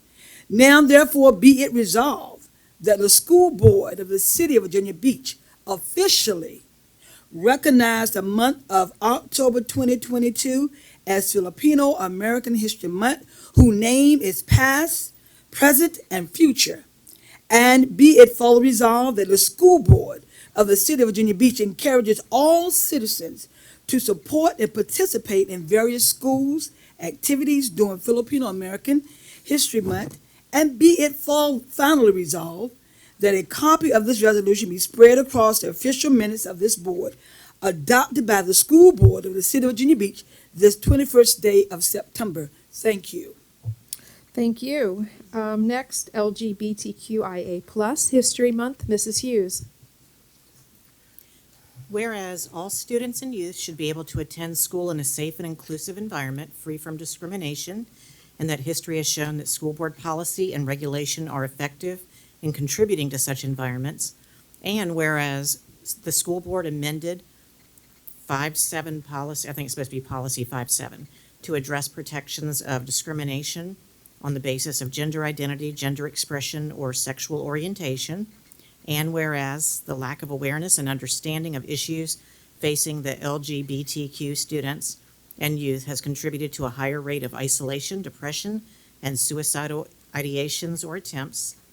And whereas the school board promotes the understanding and acceptance of and respect for LGBTQ children and youth, and whereas the school board acknowledges that educational equity and non-discrimination policy specifically to sexual orientation, gender identity, and gender expression are associated with students feeling more safe, lowering levels of bullying, decreased incidence of harassment related to sexual orientation, and greater academic success. And whereas the school board of the City of Virginia Beach will continue to advocate for LGBTQ students and youth within our school division, now therefore be it resolved that the school board of the City of Virginia Beach officially recognizes the month of October 2022 as LGBTQIA+ month, and be it further resolved that the school board of the City of Virginia Beach encourages citizens to incorporate standards regarding age-appropriate, medically accurate, and culturally sensitive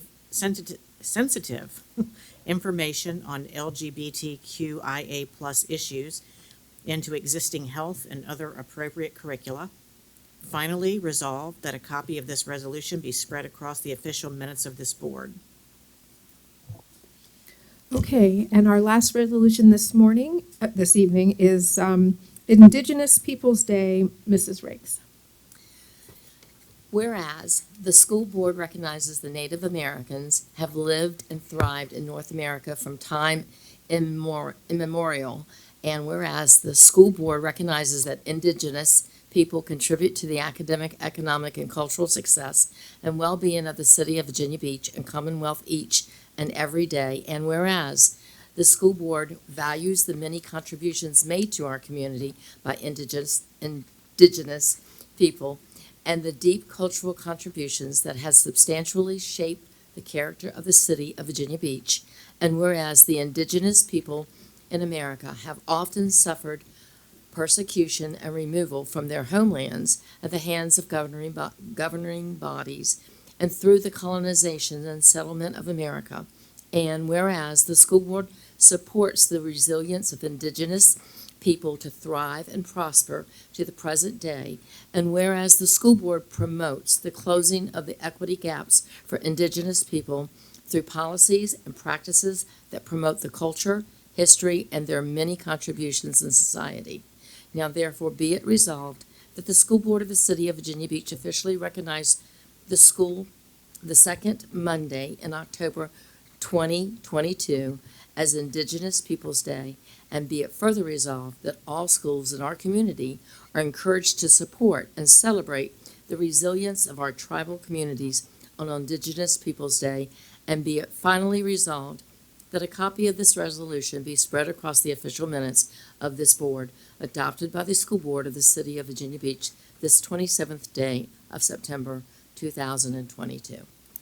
Thank you all. So motion to approve the consent agenda as presented. Mrs. Meln? I had already, I read those previously, but thank you. Okay, Mrs. Melnick, and a second, Mrs. Anderson. All in favor of the consent agenda as presented, please raise your hand.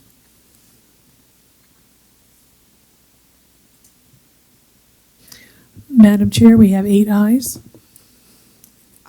All opposed, please raise your hand. And we have 3 nays. The motion did pass. Thank you. That brings us to the action portion of the agenda, beginning with personnel report, administrative appointments. Motion to approve. Mrs. Riggs, a second. Mrs. Holtz. Any discussion? Okay, hearing none. Please show your approval with a raised hand. Madam Chair, we have a unanimous vote. Thank you. So, Dr. Spence, you have some administrative appointments to announce. Yes, ma'am, we do have one this evening. If I could ask Mohammed Baber to please stand up. Mr. Baber has served as an application operations engineer, a lead product engineer, an infrastructure engineer, and senior system engineer, a senior IT infrastructure engineer, and a manager for IT infrastructure in both businesses around the country and here locally in Virginia Beach and Norfolk. Currently serves as the manager for IT infrastructure services for the Colonial Williamsburg in Williamsburg, Virginia. And this evening, I'm pleased that you have accepted our recommendation for him to serve as the next Director of Technology for Infrastructure here in the Department of Technology. Congratulations to you. And I believe you have guests. Would you like to introduce them, please? And please have them stand as you do.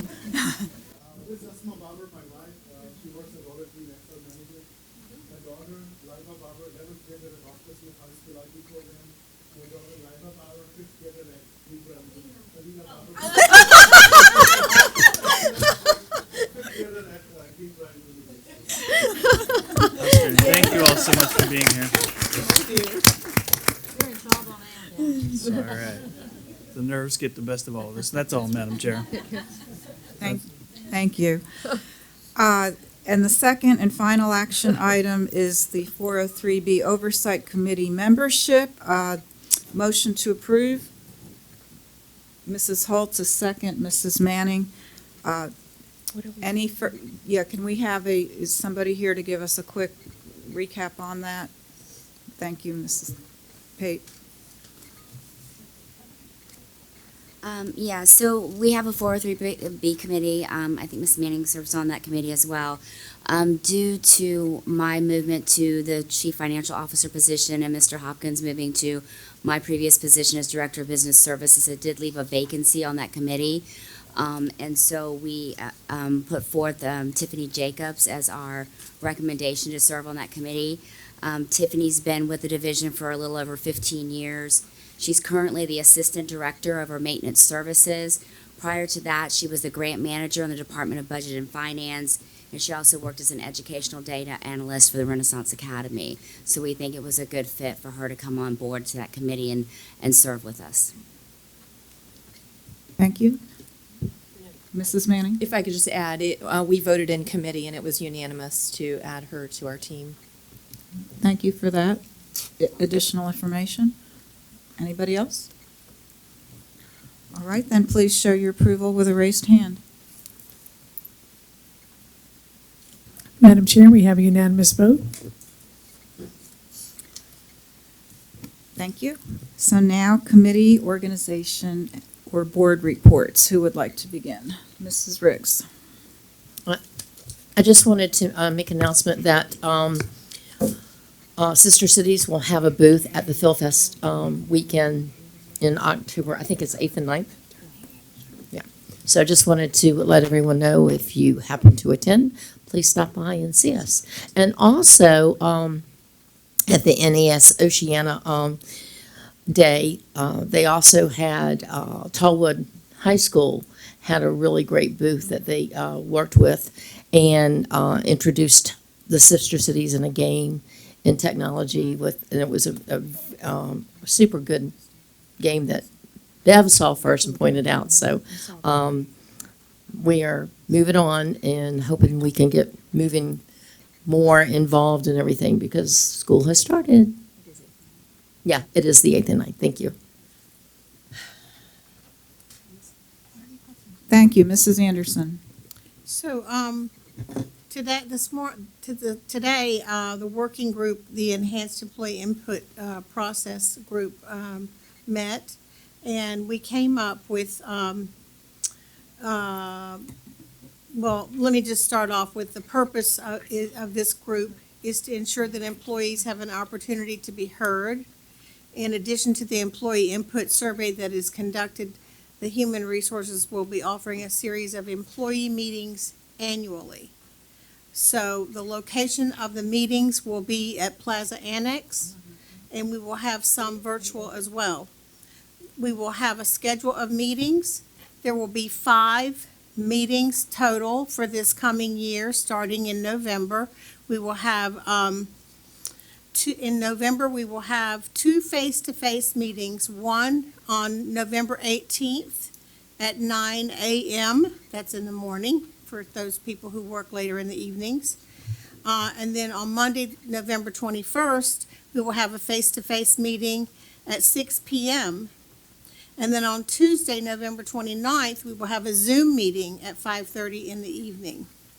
Then in January, we will have 2 early evening meetings, one face-to-face on Tuesday, January 24th. A Zoom meeting will be at 5:30. And on Wednesday, January 25th, we will have a face-to-face meeting at 5:30 p.m. We will require staff to pre-register for the face-to-face meetings so that we'll know how many people we can expect at those meetings. And only active employees of the school division may participate in these sessions. Employees will be asked, as I said, to register for the meetings in advance using their school division email accounts. To allow all voices to be heard, employees are limited to attending only one session, either face-to-face or via Zoom. And to maintain confidentiality, the registration information will not be released or retained after the meeting. So that part will be, we'll get rid of after the meeting. The structure of the meetings, we decided would be, the sessions would be open with a brief overview of the purpose of the meeting. We would then have small groups facilitated, break up into small groups and have facilitators at each table taking notes. And we will also have feedback cards that will be available for employees to submit their ideas. And the cards will be collected at the end of the session. And additional opportunities will be made to gather information from some specialty groups, i.e. like, for example, bus drivers, cafeteria workers, etc. And school board members will not be attending this so that everybody can feel that they can come and speak freely. Thank you, Mrs. Anderson. It's good to see that we have dates locked in. I know a lot of people were awaiting that update. Mrs. Melnick. The audit committee moved their meeting from Thursday, October 27th to Wednesday, October 26th. So that will be reflected on the calendar, the school calendar, and all members are able to attend there. And we will meet in the conference room at 1 o'clock on Wednesday instead of Thursday, October 26th. So I'll go ahead with a governance update that the October governance meeting date has been changed from Wednesday, the typical first Wednesday of the month, October 5th, to the following Monday, October 10th, and this is due to the availability of outside counsel. There's one additional element with respect to the new legal department, a personnel matter. So it was to accommodate the availability of the outside counsel, and that would be Monday, 11 o'clock, and we'll get that posted online. Monday the 10th, correct? Yes. Okay. I'd like to make the announcement that on Monday the 10th at 1 p.m., the Planning and Performance Committee will be meeting in the Einstein Room. That is October the 10th at 1 o'clock. The Planning and Performance Committee will be meeting. Thank you. Thank you, Mrs. Weems. Yes, SEAC met last week, and I forgot my notes, but if you want the minutes or have any questions, I will just give me a call, and I'll do the official report maybe next time. And then also, SEAC will be meeting the 17th of October at 9:30 in the morning. Thank you. Thank you, Mrs. Franklin. Ms. Owens and I went to the SEA council meeting, the district SEA meeting, which was really a lot of fun to watch the kids interact. And we sat at a table and asked for kids to come and talk to us, and nobody really came and talked to us and gave us feedback. But we did actually present our thoughts about having maybe 1 or 2 representatives from each district, and then, potentially having one speaker that would come at the meetings, and they seem to like that idea. The only issue or concern I have with that is we did have some students who felt like they wanted to be a part of that committee, but did not feel like that they would probably be designated as someone to represent their school. So I'm not sure how we could figure that out for them. But anyway, so I would ask you, Dr. Spence, because I know that you do meet with SEA. I think that we would like to start presenting our. Go ahead, Ms. Wasn't sure if we were going to still have that final one with Norfolk and some Yes, of the yeah. other But- organizations before. But yeah, we can go ahead and schedule with. But if you could contact or speak with the SEA, I personally would love to get other feedback from the students from the SEA. Since we didn't really get a lot of feedback that evening, it was great to be there, but I'm not sure that we got the feedback we were looking for. So if you could just present that and ask them to provide some feedback to Ms. Owens and I, or maybe to you, and then you could get back with us. And let's plan, I'll follow up with each of you, just kind of a little checklist of who else in this puzzle you have Yes, met or exactly, consulted with yeah. or not yet, because we had mentioned VSBA and of course the superintendent and all that. But thank you for continued focus on that. Anybody else? Okay, then, that brings us back to our equity plan overview. And we may just need a moment for staff to get.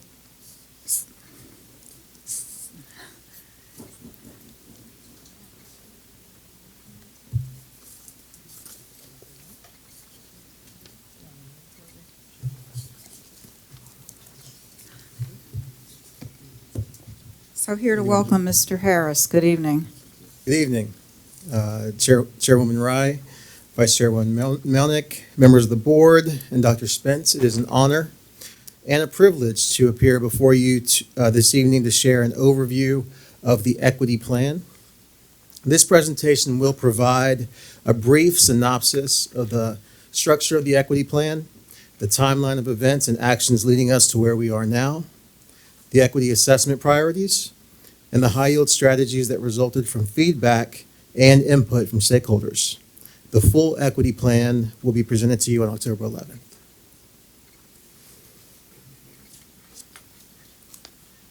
The hallmark of any effective plan in education, whether it be curriculum, design, engagement, or in this case, the equity plan, is clear alignment between intended outcomes, what people need to know in order to achieve those outcomes, and how you plan to measure progress towards reaching those outcomes. Our strategic framework, Compass to 2025, and our graduate profile provide a roadmap to our intended outcomes. Each of the 6 goals in the strategic framework includes an equity emphasis, which serves as the foundation for the high-yield strategies that are included in the equity plan.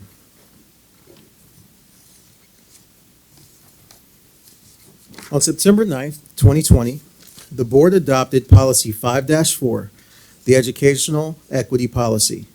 This policy establishes the division's definition of equity, which is to foster a barrier-free environment whereby all students, regardless of race, color, religion, national origin, sex, sexual orientation, or gender identity, pregnancy, childbirth or related medical conditions, age, marital status, disability, or genetic information, have the opportunity to benefit from the establishment of high standards and the provision of access, support, effective and inclusive learning environments, and resources required for high-quality education. Now, while that's a long definition, it is a good one. The policy also reflects the board and the division's commitment to developing a capacity for cultural competence, as well as a commitment to equity and inclusion to enable the fulfillment of its core values and lifelong learning competencies.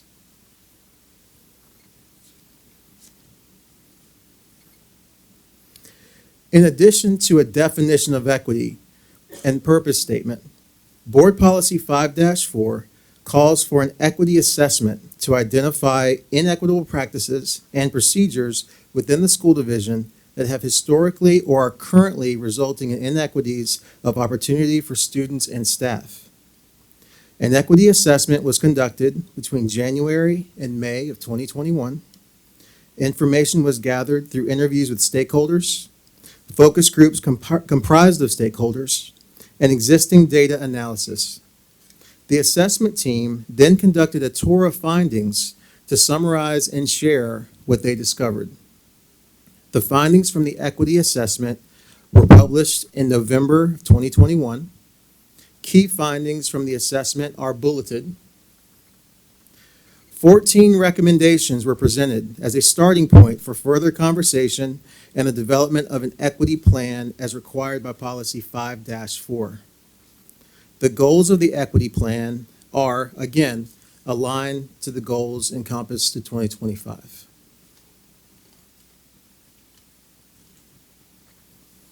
In February 2022, the Administrative Equity Planning Committee was established. This group is comprised of 2 board members, Mrs. Owens, Mrs. Weems. Thank you, by the way, for your work on that. Also students, caregivers, staff, and community leaders. The committee met 5 times between February and August of 2022 to develop action steps, review input and new information, calibrate efforts, and propose success indicators. Members of the planning committee were able to focus on one goal that aligned with their personal area of expertise or interest. Each of the 6 work groups was led by a VBCPS administrator with significant understanding of that goal.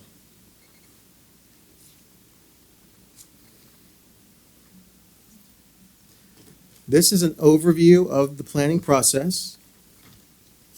Every time there was an opportunity for input or feedback, the Administrative Educational Equity Planning Committee followed that up by convening to discuss and update action steps and success indicators. My experience in this work is that typically we have 3 or 4 people that will be tasked with doing a job, and they'll bring people together and have them, talk about it and do focus groups, but then they proceed to do whatever it was that they were going to do anyway. That did not happen here. People challenged themselves and each other to look beyond what we see on the surface to identify action steps that make sense, are realistic yet ambitious, are data informed, and reflect what we heard from our stakeholders. This group really immersed themselves in the work, and what follows is a direct result of the hard work by that committee.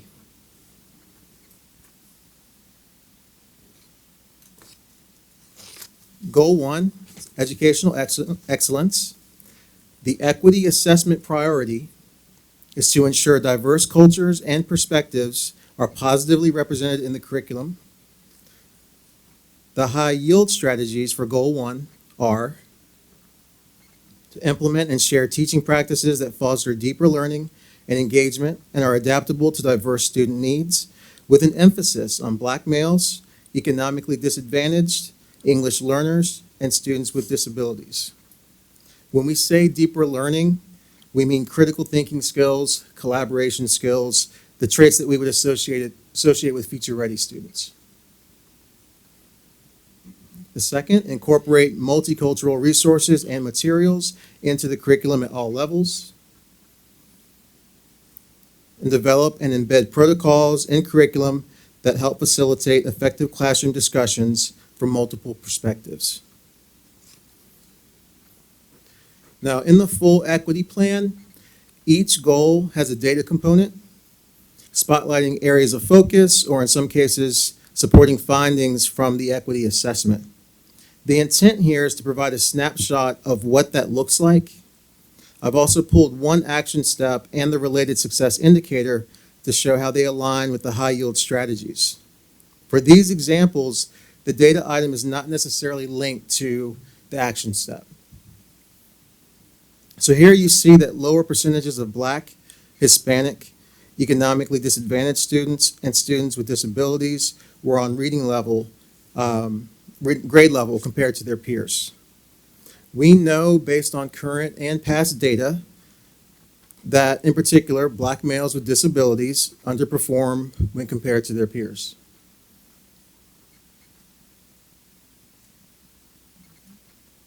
And that is an example of action steps aligned with the success indicator.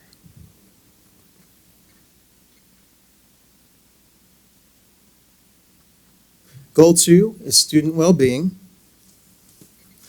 The equity assessment priorities are to create an environment where all students feel safe, welcome, and included at school. Also to address student discipline disparities. The high yield strategies are implement prevention and intervention strategies and alternatives to suspension. We know that relationships are critical. We believe wholeheartedly that establishing relationships will cut down on the number of incidents in the classroom. Second high-yield strategy, increase the number and diversity of mentorship opportunities. We recognize that some students don't have people readily available to connect with, and so mentorship is a focus. And finally, we want to amplify student voice through increased opportunities for leadership and input into school-level decisions to ensure a sense of belonging across diverse student groups.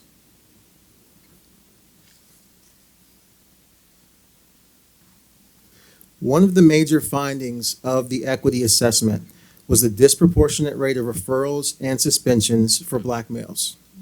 We know that relationships are everything, and so the ability for staff to establish, maintain, and repair relationships will hopefully contribute to reduced initial occurrence and decreased reoccurrence.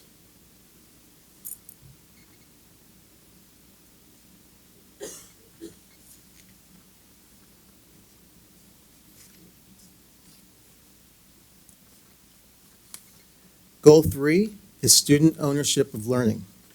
The equity assessment priority is to increase access to and success in rigorous learning opportunities for all students.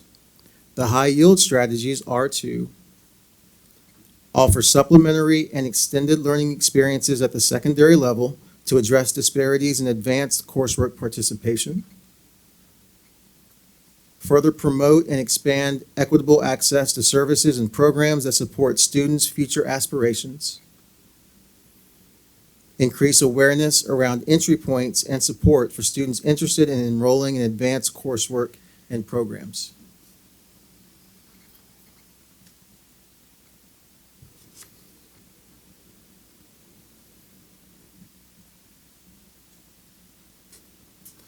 Quite often, there are times when a student is more than capable of excelling in a more rigorous setting. They just need a little extra help.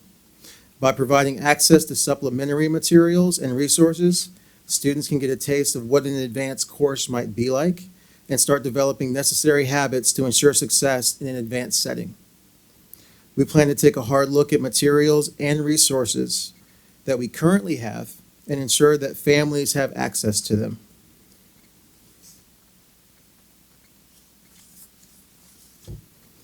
Goal 4 is an exemplary, diversified workforce. The equity assessment priority is to recruit, retain, and promote a workforce representative of the diverse student population. High yield strategies continue to strengthen the recruitment and selection process. Increase employee retention by fostering a positive working environment. Provide a variety of personalized professional learning opportunities. I want to take a moment to say our HR department is fantastic. They're doing some amazing things to strengthen recruitment and retain our staff. An important aspect of recruitment and retainment is quality professional learning. And we know that people want to work in a place that allows for personal and professional growth. The full equity plan provides a detailed professional learning matrix that was developed by Dr. Gorham and PGI. And so that will be in the full plan that you'll see.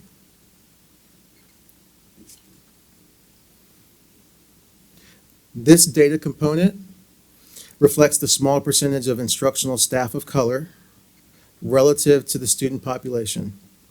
We know that this is a struggle across the country, and it has been that way for a while. But we also know that word of mouth is a driving factor that influences where people want to work.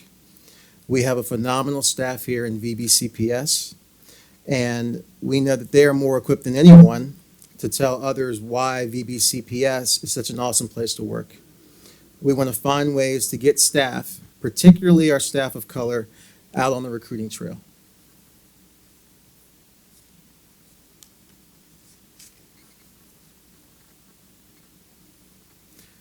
Goal 5 is mutually supportive partnerships.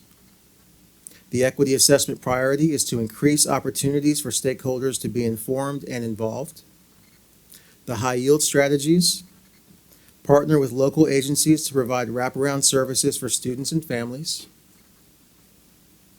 Create an accessible database of translators. Create an accessible partnership database. We know that we can't do this important work alone. We are fortunate to have a resource-rich community supporting us, and we need to leverage those resources in a manner that is mutually beneficial.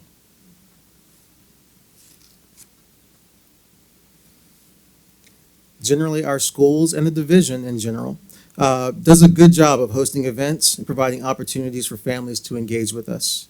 We want to continue to strengthen our family engagement efforts. There are a number of great initiatives underway to help us reach this goal. Dr. Alexander and his team in the Office of Family and Community Engagement really do a fantastic job, and the relationship between our offices, DEI and FACE, is strong.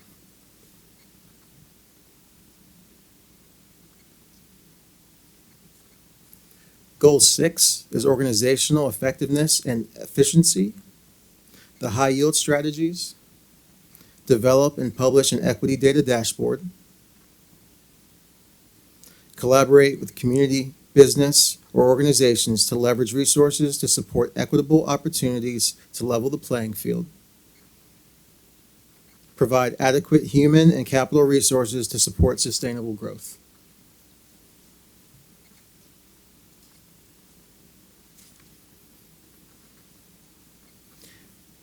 And so what I'm going to show you next, we have, as it says on the slide, we currently rely on a number of indicators to gauge organizational effectiveness. However, they don't lend themselves to disaggregation by reporting group. And so we've identified a few additional indicators that we'll monitor in order to track our progress towards meeting our goals. And I would be remiss if I didn't thank Dr. Bannicky and her team for collecting and managing the data inputs for the plan. And here are the proposed indicators for the data dashboard. I won't read every bullet.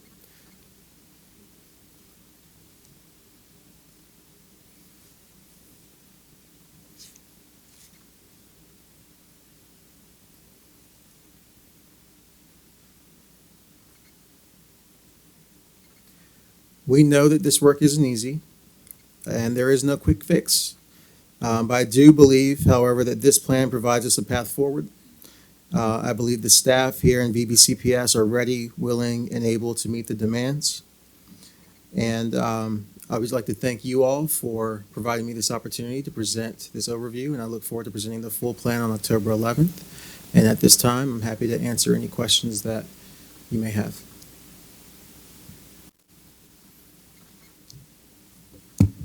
Go ahead, Ms. Owens. Thank you. More so comments.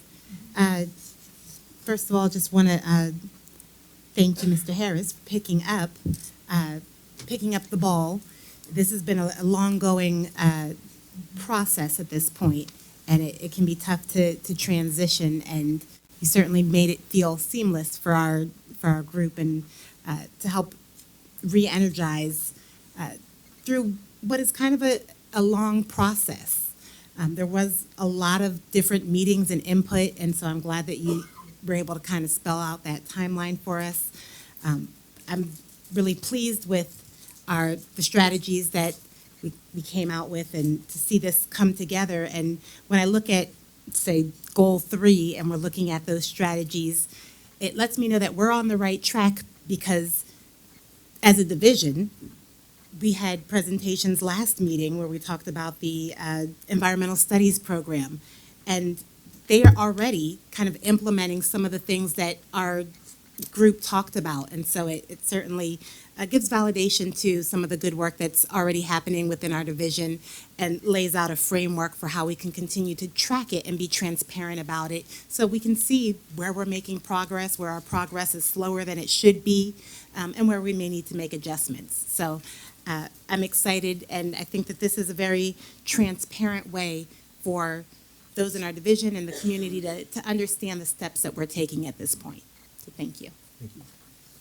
And for the record, Ms. Owens is one of the two board members that serve on the Equity Planning Committee that is developing this plan, and Mrs. Weems being the other, so Mrs. ma'am. Weems. Yes, thank you, Mr. Harris. Yeah, I mean, Jessica and I have been going to meetings. I guess we started in February, is that right? And we were both on both committees, the Administrative Equity Planning Committee and then the Equity Council.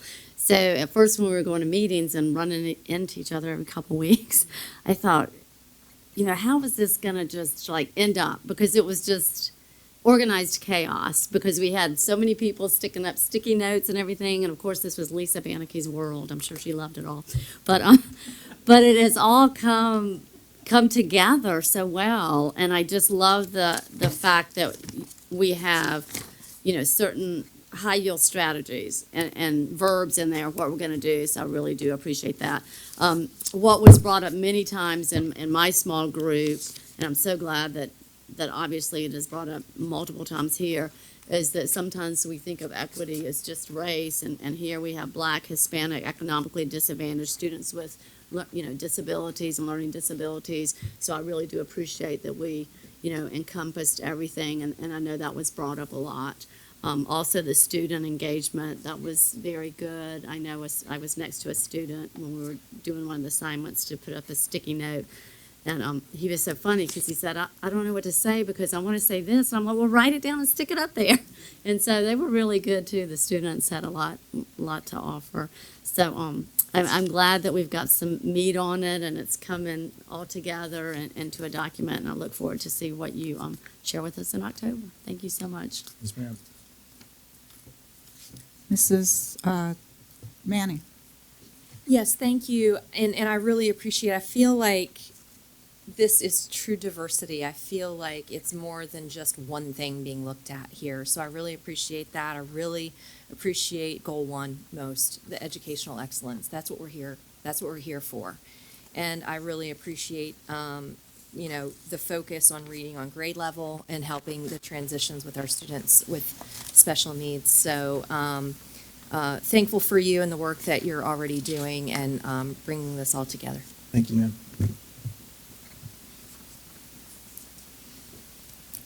Anybody else? So you said you'll be back to us in October, did I understand Yes, correctly? ma'am. Okay. You have the full plan. You have it before then, but you have the full plan will be presented at that time. And again, an official welcome into your new position. Thank you. For spending time with us tonight. Okay.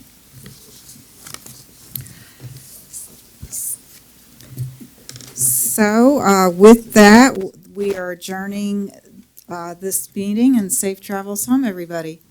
Good night.